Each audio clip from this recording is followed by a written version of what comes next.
छत्रपती प्रमिलाराजे रुग्णालय CPR मध्ये उत्साहात स्वातंत्र्य दिन, नूतनीकरण कामातील गुणवंतांचा गौरव। राजश्री छत्रपती शाहू महाराज शासकीय वैद्यकीय महाविद्यालय छत्रपती प्रमिलाराजे सर्वोपचार रुग्णालयात 80वा स्वातंत्र्य दिन उत्साहात साजरा करण्यात आला। महाविद्यालयाचे अधिष्ठाता डॉ. सदानंद भिसे यांच्या हस्ते सकाळी ध्वजारोहण करण्यात आले। यावेळी CPRच्या ऐतिहासिक इमारतीवर करण्यात आलेल्या आकर्षक विद्युत रोषणाईने परिसर उजळून निघाला। ध्वजारोहणानंतर वंदे मातरम, राष्ट्रगीत आणि महाराष्ट्र गीत सादर करण्यात आले।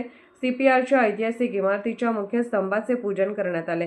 त्यानंतर 150 फुगे आकाशात सोडून स्वातंत्र्य दिनाचा उत्साह साजरा करण्यात आला। शासनाच्या आदेशानुसार तंबाखू मुक्तीची तसेच नशामुक्तीची शपथही घेण्यात आली।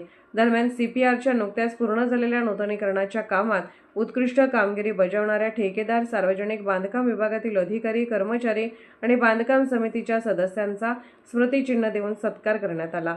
यावेळी बोलताना अधिष्ठाता डॉ. सदानंद भिसे यांनी स्वातंत्र्य म्हणजे केवळ परकीय सत्तेपासून मुक्तता नव्हे, तर प्रत्येक नागरिकाला सन्मानाने, सुरक्षितपणे आणि समानतेने जगण्याची संधी मिळणे होय, असे सांगितले। CPR हे केवळ रुग्णालय नसून कोल्हापूरसह परिसरातील जनतेच्या विश्वासाचे मंदिर आहे। रुग्णसेवेत गुणवत्ता, उत्कृष्टता, माणुसकी आणि करुणेचा समन्वय साधण्याचे आवाहन त्यांनी केले। कार्यक्रमात CPR मधील सर्व अधिकारी, कर्मचाऱ्यांनी रुग्णसेवेला सर्वोच्च प्राधान्य देण्याची, प्रत्येक व्यक्तीचा सन्मान करण्याची आणि संस्थेचे व कोल्हापूरचे नाव उज्ज्वल करण्याची प्रतिज्ञा घेतली। कार्यक्रमास वैद्यकीय अधीक्षक डॉ. राजेंद्र मदने, उपवैद्यकीय अधीक्षक डॉ. गिरीश कांबळे, कान, नाक, घसा विभागाचे विभाग प्रमुख डॉ. अजित लोकरे, प्रशासकीय अधिकारी मानसिंग जगताप, अधिसेविका स्वाती भिसे यांच्यासह प्राध्यापक, विभाग प्रमुख, डॉक्टर, अधिकारी, कर्मचारी, विद्यार्थी, MSF जवान आणि रुग्णांचे नातेवाईक मोठ्या संख्येने उपस्थित होते। सूत्रसंचालन समाजसेवा अधीक्षक रोहित लोखंडे यांनी केले।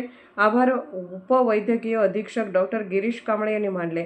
कोल्हापूरहून दर्पण न्यूजसाठी अनिल पाटील। निर्भीड बेधडक बातमीसाठी दर्पण न्यूज चॅनलला लाईक करा, शेअर करा, सबस्क्राईब करा। मुख्य संपादक अभिजित रांजणे, दर्पण न्यूज।